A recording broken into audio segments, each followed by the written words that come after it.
দোস্ত তুই কিছু বল, চা বিক্রেতার ভাই বলে এই ভার্সিটিতে পড়ে, কি বলতেছে সব? বুঝলাম না, তুই কি আমাদের সাথে মজা নিচ্ছিস? এই ভার্সিটির সম্বন্ধে তোর কোনো আইডিয়া আছে? তুই আমার বাবা মানে কথা বলতেছিস? দেখ আমার মাথাটা কিন্তু গরম হয়ে যাচ্ছে, ওরে কিন্তু আমি জুতা পিটা করবো। ওর কথা শুনে মনে হচ্ছে আমিও জুতা পিটা করি ওকে।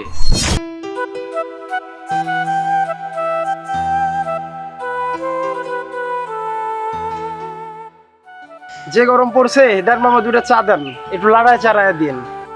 মামা আমার চিনি একটু কম দিন, তাড়াতাড়ি দিন, ভার্সিটিতে যাইতে হবে। ঠিক আছে মামা, এখনই দিচ্ছি।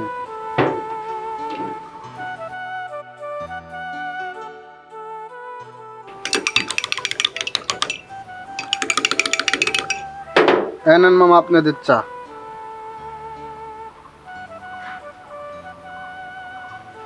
মামা, আপনারা কি এই ভার্সিটিতে পড়েন? হ্যাঁ মামা, কেন বলেন তো? হ্যাঁ মামা, আমার ভাইও এই ভার্সিটিতে পড়ে। দোস্ত তুই কিছু বল, চা বিক্রেতার ভাই বলে এই ভার্সিটিতে পড়ে, কি বলতেছে সব? বুঝলাম না, তুই কি আমাদের সাথে মজা নিচ্ছিস? এই ভার্সিটির সম্বন্ধে তোর কোনো আইডিয়া আছে? তোর ভাই কিনা এই ভার্সিটিতে পড়ে? আপনারা হাসতেছেন কেন? আমার ভাই সত্যিই এই ভার্সিটিতেই পড়ে। এই বেটা ফাজলামো করতেছিস? তুই কি বোঝাতে চাচ্ছিস আমাদের? এই চা বেচে তোর অনেক টাকা হয়ে গেছে তাই না? আর সেই টাকা দিয়ে তুই তোর বাইরে ভার্সিটিতে পড়াস? ফকির মুকির যে কোথা থেকে আসে। এই তোর মুখটা একটু বন্ধ রাখ, এদিকে চা খেতে এসেছি, তোর লেকচার শুনতে আসি নাই।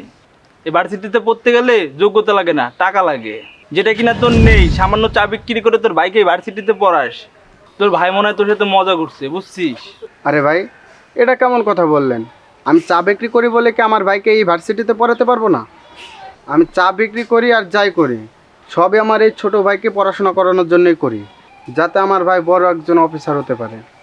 দেখ মাথা গরম হয়ে যাচ্ছে, তুই কিন্তু উল্টাকার পাল্টা কথা বলে মাথা গরম করাই দিস না। তোর ভাই মনে হয় তোর সাথে মজা করছে। দেখ তোর ভাই মনে হয় এই ভার্সিটিতে ঝাড়ু টাড়ু দেয়, তারপরে তুই কেমনে চালাস? আচ্ছা, তোমরা কি সত্যি এই ভার্সিটিতেই পড়ো? কথা শুনে তো মনে হচ্ছে না। তোমাদের বাবা মা কি তাহলে এই শিক্ষা দিছে? এই ভার্সিটিতে পড়ে কি তোমাদের এই ব্যবহার? বড় ভাইদের সাথে কিভাবে কথা বলতে হয় সেটাই জানো না? ছি! তুই আমার বাবা মানে কথা বলতেছিস? দেখ আমার মাথাটা কিন্তু গরম হয়ে যাচ্ছে, ওরে কিন্তু আমি জুতা পিটা করবো। ওর কথা শুনে মনে হচ্ছে আমিও জুতা পিটা করি ওকে। ভাইয়া, আজকে অনেক গরম পড়েছে। এই গরমে তোমাকে চা বিক্রি করা লাগবে না। এমনিতেই যে গরম, তুমি আবার অসুস্থ হয়ে যাবে। চলো বাসায় যাই। আরে রব্বানি, তুই উনিকে ভাই বলতেছিস কেন? উনি কি তোর ভাই? হ্যাঁ, উনি আমার ভাই। কেন, কি হয়েছে? তোরা কি আমার ভাইয়ের সাথে কোনো ঝামেলা করেছিস নাকি? সামান্য চা বিক্রি করে সে কিনা তোর ভাই? তাহলে কি এতদিন চা বিক্রেতার ভাইয়ের সাথে বন্ধুত্ব করছি? আচ্ছা, তোর একটা কথা বলতো, এই যে আমার ভাই সামান্য চা বিক্রি করে আমাকে পড়াশোনা করাইছে, আমার ভাইকে না আমি অনেক গর্ব করি। এরকম একজন মানুষ আমার বড় ভাই। উনি আমাকে একটা কথাই বলেছে যে আমি চা বিক্রি করি তো কি হয়েছে, তোকে অনেক বড় অফিসার হতে হবে। আর আমি এই ভার্সিটির টপার। তোরা ভর্তি হয়েছিস টাকা দিয়ে, আমি ভর্তি হয়েছি আমার মেধা দিয়ে।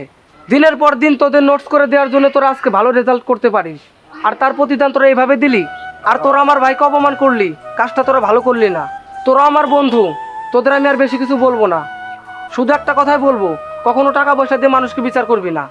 ভাইয়া আপনি আমাদের মাফ করে দিয়েন। রব্বানি দোস্ত, তুই আমাদের মাফ করে দিস, আমাদের আর এরকম হবে না।